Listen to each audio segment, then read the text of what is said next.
नहीं दोस्तों, आज जो कल हमने प्रयोग टेबल की क्वेश्चन दिया था केमिस्ट्री में, जो प्रयोग टेबल बताया था उसका मैंने डी ब्लॉक के तत्व का यानी इसका ट्रिक नहीं दिया था। एस ब्लॉक का दिया था, एस ब्लॉक का दिया था आपको, डी ब्लॉक यहाँ पर रहा और ये आपका पी ब्लॉक रहा।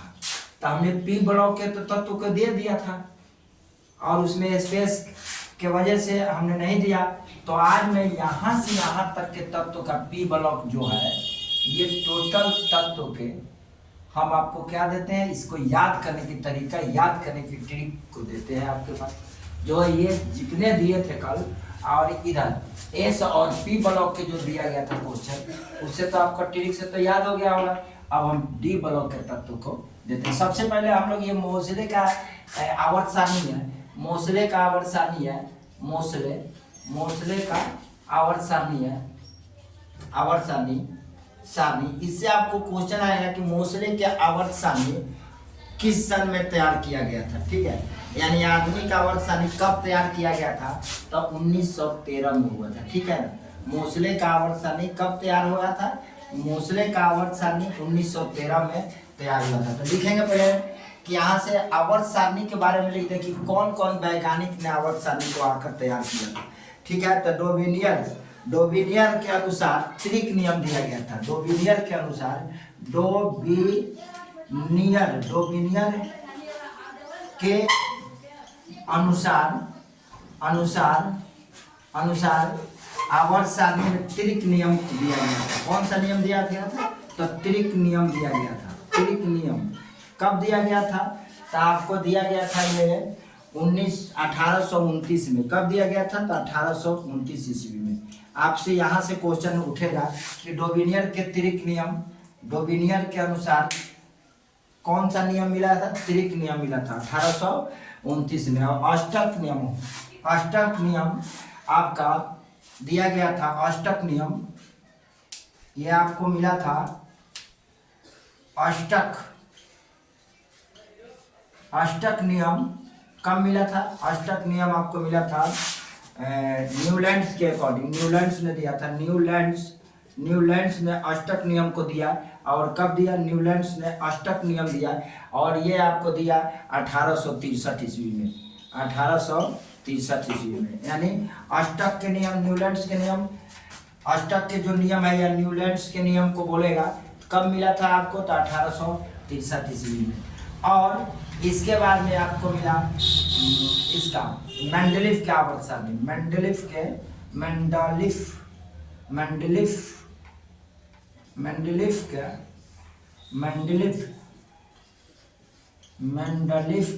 सारणी, मेंडलीफ का आवर्त सारणी ये आपको मिला सन कब, 1900, ये आपको मिल गया मेंडलीफ के आवर्त सारणी 1869 में मिला था। ठीक है, ये कब मिला था, 1869 ईस्वी में। ठीक है, 6 साल के बाद ये, यानी ये आप देखिए कि मेंडलीफ के आवर्त, डोबिनियर के अनुसार त्रिक नियम मिला था 1829 में। अष्टक नियम आपको कब मिला था, न्यूलैंड्स के अनुसार 1863 में। और मेंडलीफ के अनुसार आधुनिक आवर्त सारणी का खोज कब किया गया था, तो 1869 ईस्वी में। ये 3 से, और एक और लिख लीजिए मोसले के अकॉर्डिंग, मोसले ने फाइनल किया। तो मोसले के अनुसार आवर्त सारणी कब तैयार हुआ, तो 1913 ईस्वी में। इसमें से आपको क्वेश्चन पूछता है रेलवे में, ये आपका क्वेश्चन आने की इससे संभावना है। इसके बाद में हम चलते हैं इसके बारे में, इसको याद करने के ट्रिक देखते हैं कि डी ब्लॉक का तत्व का याद कैसे करेंगे। यानी डी ब्लॉक का तत्व को ट्रिक वाइज कैसे याद करते हैं। तो यहाँ देखिए ट्रिक लिख लेते हैं। अब यहाँ ट्रिक फिर 1 2 3 बस इतने से आपका काम चल जाएगा। तो एक लिख लेते हैं। फर्स्ट ट्रिक क्या है आपका, कि साइंस टीचर विनीता कृपलानी मन फेकौनी को नीलम,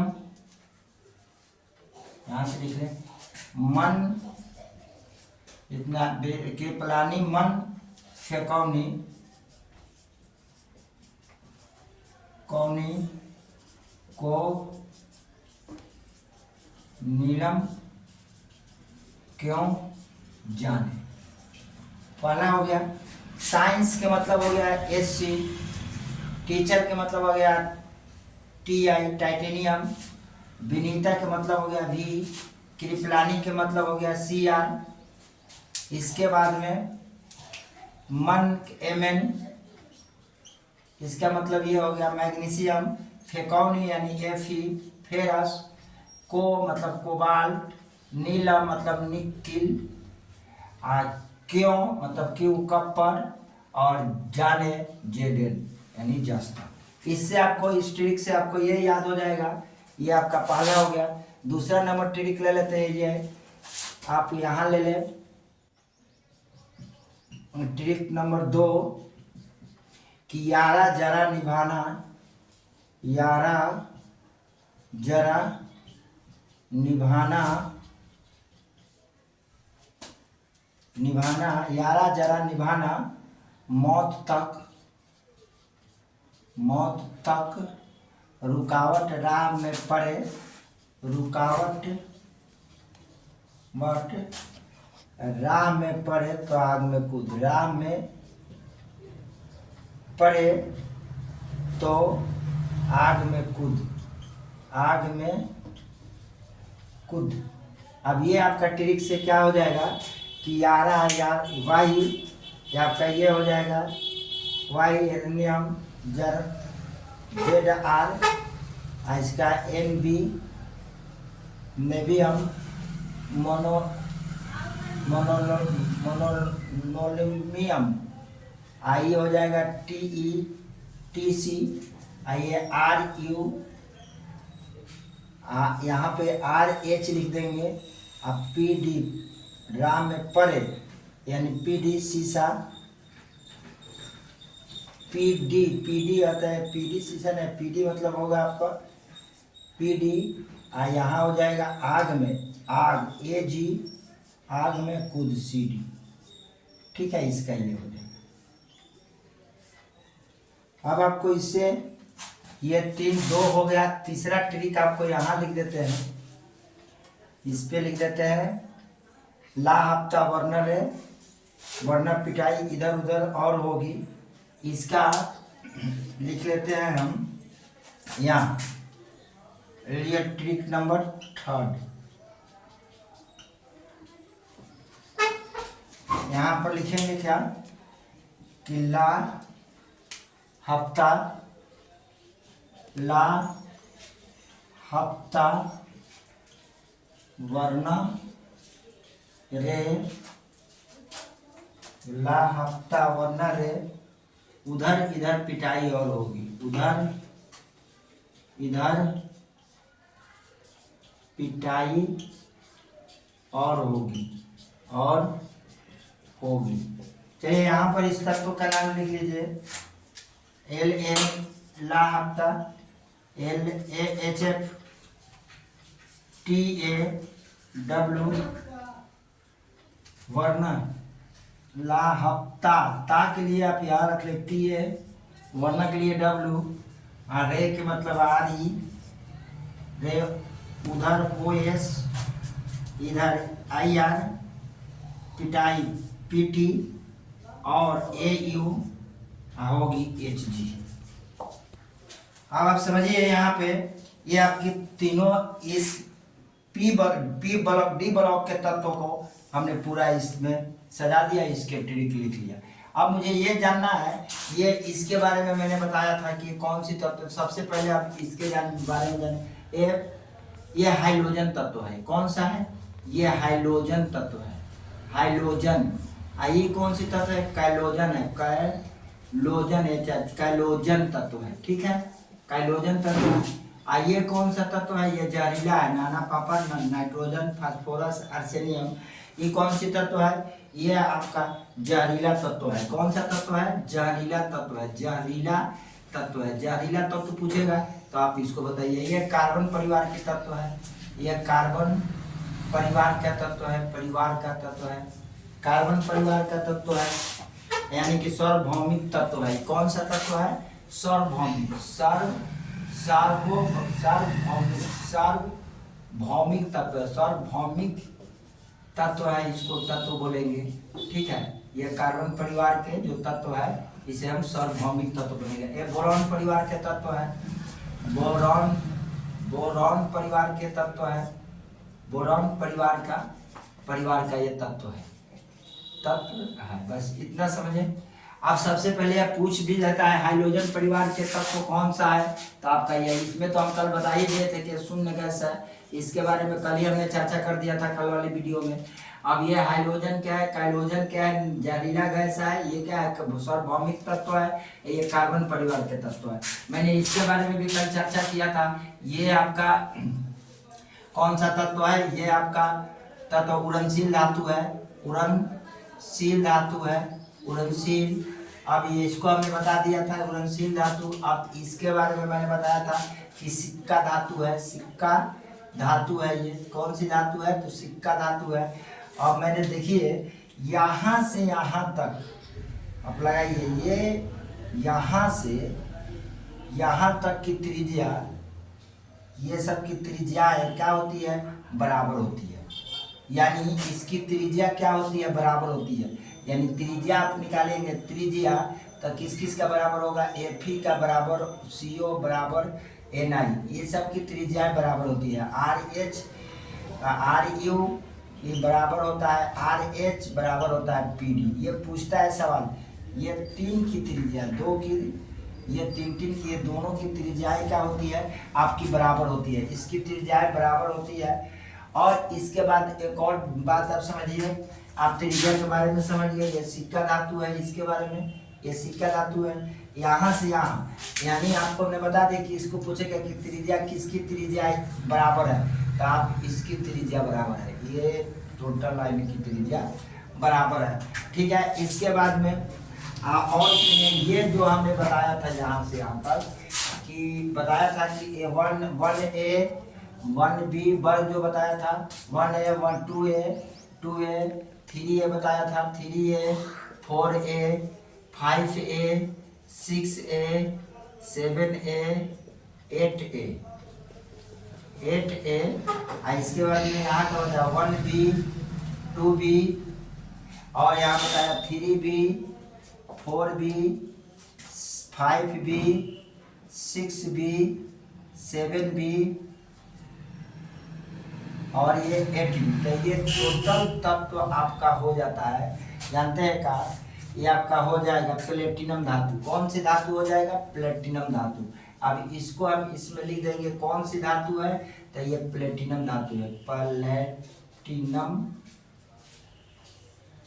धातु है। ठीक है, ये सब प्लेटिनम धातु है, आपको प्लेटिनम धातु आ जाएगा।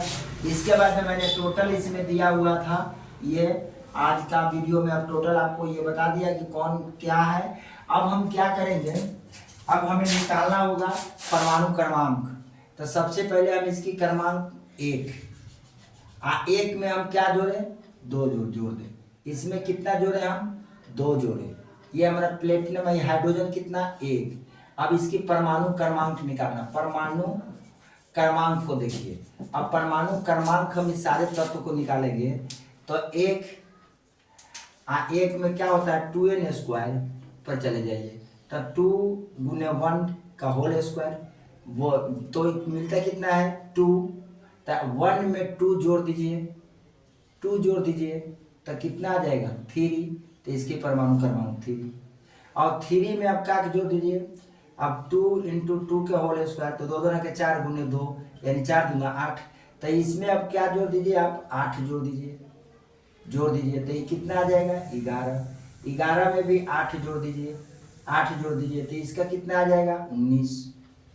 अब 19 में आप कितना जोड़ दीजिए, 18 जोड़ दीजिए, तो ये कितना आ जाएगा, 9 और 17 के 7 और ये हो जाएगा 2 1 2 3 37 हो जाएगा इसका परमाणु क्रमांक।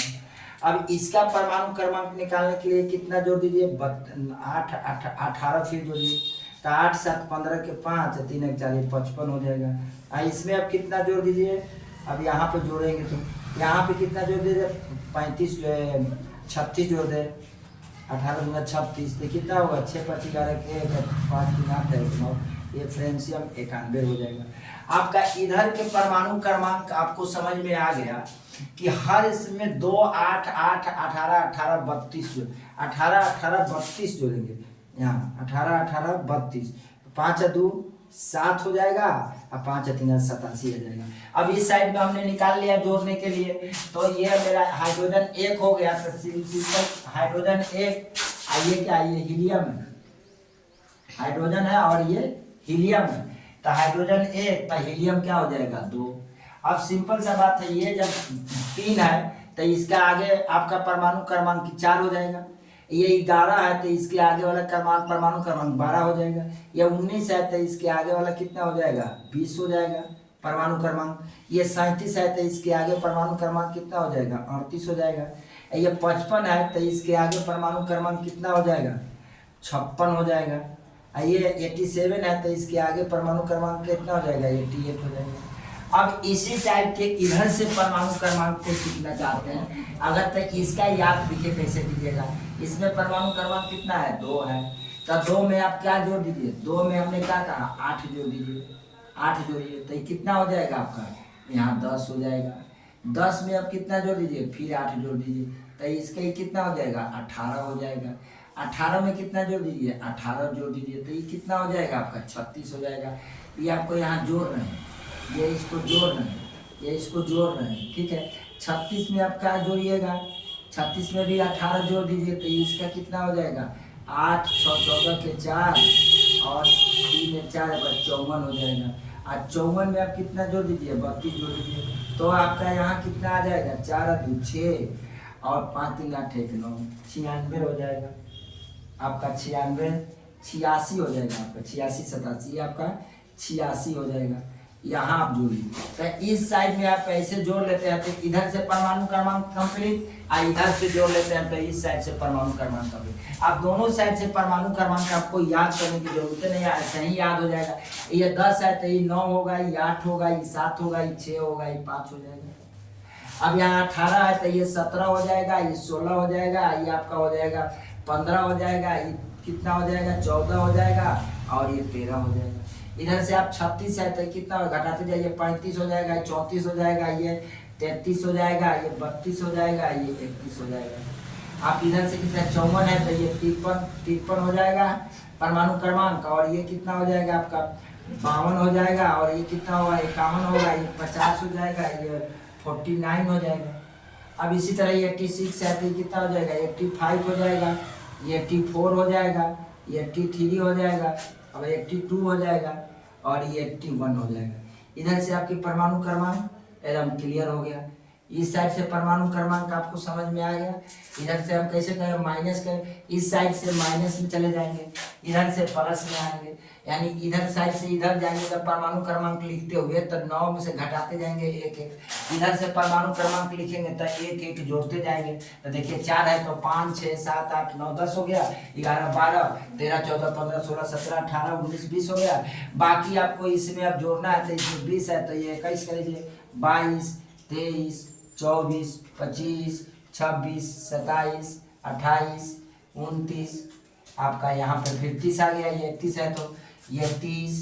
अब यहाँ देखिए कितना 48 49, तब यह 48 47 47 तक आइए, इधर से आगे बढ़ जाइए 38 है तो यहाँ क्या हो जाएगा 39 40 41 42 43 44 45 46, अब इधर जाइए 56 57 58 59 60 61 62 63 64 65 66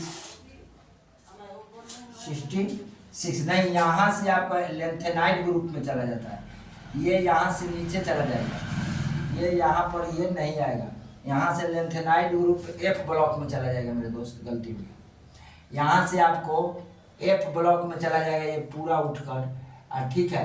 अब यहाँ से अब नीचे चला जाएगा, इसके बाद में ऊपर वाला वो वाला हम कल आपको वीडियो में डालेंगे तो एफ ब्लॉक बता देंगे, एफ ब्लॉक के बारे में। अभी आप इतना ब्लॉक पी ब्लॉक के बारे में जान, D S P D block के बारे में जान गए, पी ब्लॉक और डी ब्लॉक। और डी ब्लॉक तक के आपने क्या सीख लिया, परमाणु क्रमांक को लिखना सीख लिया, परमाणु क्रमांक की याद करने की कोई जरूरत ही नहीं है। और इसका वर्ग समूह था, हमने बताया था कि इधर वाला सब क्या होता है, आवर्त होता है, और इधर वाला सब क्या होता है, वर्ग होता है। तो ये आपका वर्ग ए था, ये 1a वर्ग का था, तो इसको हमने क्या बोलेंगे, वर्ग बोलेंगे, ठीक है ना। और इसमें क्वेश्चन ये आता है कि मैं डोबिनियर के अनुसार त्रिक नियम कब दिया गया था, 1829 में। डोबिनियर के अनुसार त्रिक नियम 1829 में। अष्टक नियम, न्यूलैंड्स के नियम 1863 में, 1863 में। मेंडलीव के आवर्त सारणी कब मिला था, 1869 में। और मोसले के अनुसार आवर्त सारणी कब मिला, तो आपको नया वाला जिस पर हम लोग काम करते हैं 1913 में। अब कल बताएंगे डोबेनियर ने त्रिक नियम दिया था, इस त्रिक नियम में क्या था, अष्टक के नियम में क्या था, मेंडलीव के नियम में क्या था, और मोसले में तो बता ही दिया था कि 9 आवर्त और 18 वर्ग था। इसमें 9 मेंडलीव में 9 आवर्त और 9 वर्ग था। त्रिक नियम में 2 तत्वों को जोड़कर भाग देने पर तीसरा तत्व का परमाणु द्रव्यमान पता चलता है। और न्यूलैंड्स के बारे में कल बताएंगे। Okay, that's all.